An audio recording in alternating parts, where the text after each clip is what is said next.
Robert, I'm going to start with your off-season first. Okay, you had a lot going on this off-season. Let's start with the podcast, the Try Harder podcast. Yeah. So this is something you started with your brother.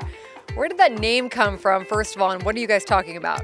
Well, we did a little polling. We asked people what they thought would be the best podcast name, and that was at the top of the list. But it's an important message is that I'm looking at on Twitter these days, a lot of youth pitchers are posting their videos of what can I improve on. And the biggest common theme I see is that these kids, they think they're putting forth effort and intensity into it, but I want to educate them that the intensity and effort it requires to pitch, at the next level is a lot higher than you think you're giving. So thus the Try Harder podcast. Nice. Okay, you also got married this off-season. Yeah. I went with my now wife and my two brothers. We went to a courthouse, and my two brothers were the witnesses, and there was a judge in, Maricopa County, Arizona, and we got married. It's, okay, you guys got the paperwork and like the $50 it costs to get married. All right, here, man and wife. You got your wisdom teeth pulled out. Yes, that was miserable. It was miserable because I've never had a surgery before, and I didn't know that I was allergic to penicillin. I'm allergic to penicillin. Well, have you taken it recently? No, not since I was a Good. kid, so that's probably not a good thing for you. I had feverish, I broke it in like hives, it was miserable, and for like 2 weeks I was down and out. So I learned the hard way, but now I know.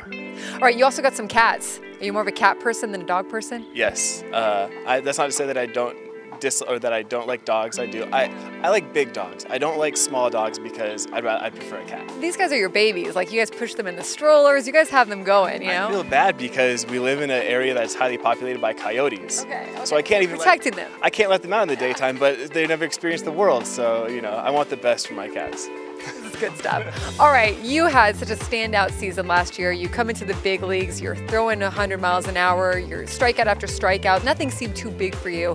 When you had a little bit of distance from last season, what were your thoughts on it, on the whole experience? I think the whole experience, because it felt so good and it was so amazing to be succeeding at something that I've, have been working for 10 years in professional baseball to achieve.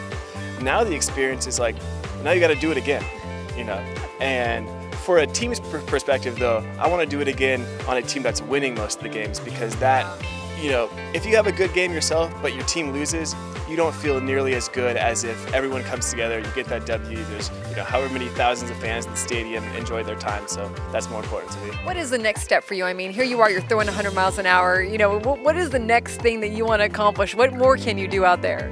I want to get people out more efficiently, better, for more innings. And by efficiency, I mean, if I had like whatever statistics last year, be better this year, do it for a higher number of innings, do it, so.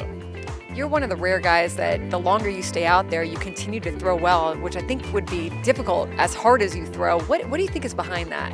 I think that the philosophy, I talk about this in my podcast, not to plug it, but the philosophy behind... Plug away. Yeah, okay. The philosophy is that if you experience pain in your throwing arm, it's not that you were too weak in that spot, it's that you were moving inefficiently. So if you can fix how you move, you won't feel the pain. And so some people will just back off when they feel the pain. Okay, just rest. I try and think of a better way to move, and so that lets me throw for more innings because that's how I learned to be more efficient in my mechanics. Yeah. Any off-season books or anything that you've been reading or keeping your eye on? Yeah, I read George R. R. Martin, the author of Game of Thrones.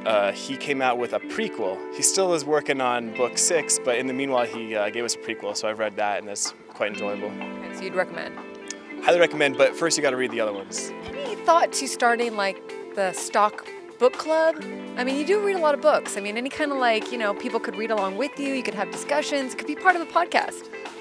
No, I think that, that doesn't interest me as much, so.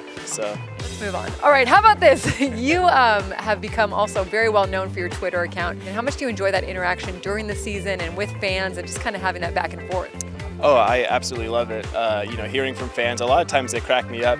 Sometimes they crack me up with things that are inappropriate for me to respond to, but it still makes me laugh. But yeah, just being on Twitter, interacting with the fans is a lot of fun for me. Very good. Okay, plug that podcast one more time. Why should the people listen to you? You should listen to the Try Harder podcast because it's two brothers in professional baseball who have a lot of stories, a lot of good advice that would help aspiring players. Look at that. Look at that marketing right there. Robert, thank you so much. Thank you.